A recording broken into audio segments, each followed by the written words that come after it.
হে পার্থ, যাহারা আসুরী অবস্থা লাভের যোগ্য হইয়া জন্মগ্রহণ করিয়াছে, তাহাদের মধ্যে ধর্ম ধ্বজিত্ব, ধন ও স্বজন নিমিত্ত দর্প, অহংকার, ক্রোধ, বাক্যে ও ব্যবহারে কর্কশ ভাব এবং কর্তব্য অকর্তব্য বিষয়ে অবিবেক, এই সকল অস্থায়ী সম্পদ আবির্ভূত হয়। দৈবী সম্পদ সংস্কার বন্ধন হইতে মুক্তির হেতু এবং আসুরী সম্পদ সংসার বন্ধনের কারণ। হে পাণ্ডব, শোক করিও না, তুমি দৈবী সম্পদের যোগ্য হইয়াই জন্মগ্রহণ করিয়াছ। দৈবাসুর সম্পদ বিভাগ যোগ, শ্রীমদ্ ভগবদ গীতা থেকে আজকের নিবেদন।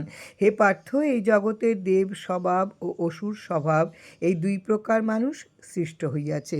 দেব স্বভাব সম্পন্ন মানুষের কথা বিস্তৃতভাবে বলিয়াছি। এখন অসুর স্বভাব বিশিষ্ট মানুষের কথা আমার নিকট শ্রবণ করো।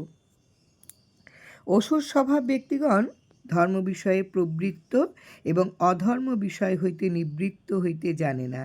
তাহাদের শৌচ নাই, সদাচার নাই এবং সত্যও নাই।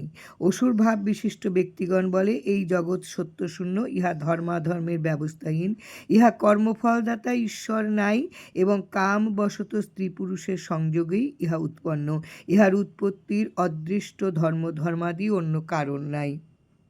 এই লোকায়তিক মত আশ্রয়পূর্বক পারলৌকিক সাধনচ্যুত ক্রূর কর্মা, অনিষ্টকারী ও অল্পবুদ্ধি আসুর প্রকৃতি ব্যক্তিগণ জগতের বিনাশের জন্য জন্মগ্রহণ করেন।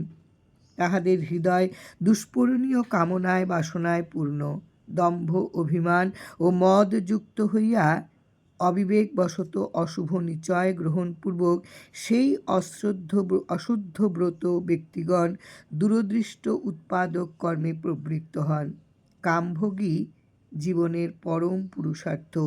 এইরূপ নিশ্চয়পূর্বক মৃত্যুকাল পর্যন্ত স্বীয় যোগক্ষেত্র বিষয়ে, যোগক্ষেম বিষয়ে অপরিমেয় চিন্তার আশ্রয় গ্রহণ করিয়া অসংখ্য আশেপাশে আবদ্ধ ও কাম ক্রোধের অধীন হইয়া তাহারা বিষয়ভোগের জন্য পরশাপ হরণাদিরূপ অসৎ উপায়ে অর্থ সংগ্রহের চেষ্টা করে। আজ আমার ইহা লাভ হইল, ভবিষ্যতে আমার এই মনোরথ পূর্ণ হইবে।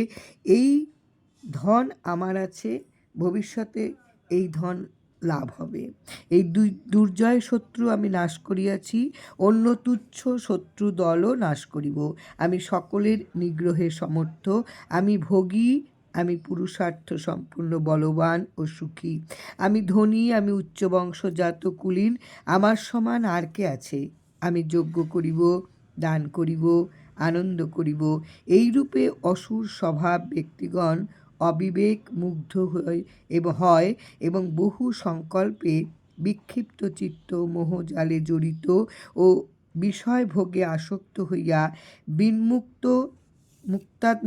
বিন্মুক্তাদ্রিময় রৌরবাদী নরকে পতিত হয়।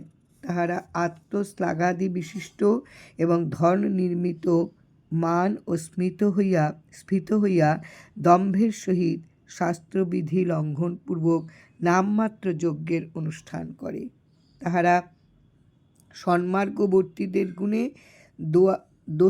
দোষাবিষ্কার করে এবং তাহাদের অনুকরণ না করিয়া অহংকার, পরপীড়াদায়ক বল, ধর্মলঙ্ঘনের হেতু দর্প, স্ত্রী বিহার প্রভৃতি বিষয়ে কাম ও ক্রোধ সম্যকরূপে আশ্রয়পূর্বক স্বীয় দেহে ও অপর দেহে কর্মের সাক্ষীরূপে অবস্থিত আমাকে দেশ করে।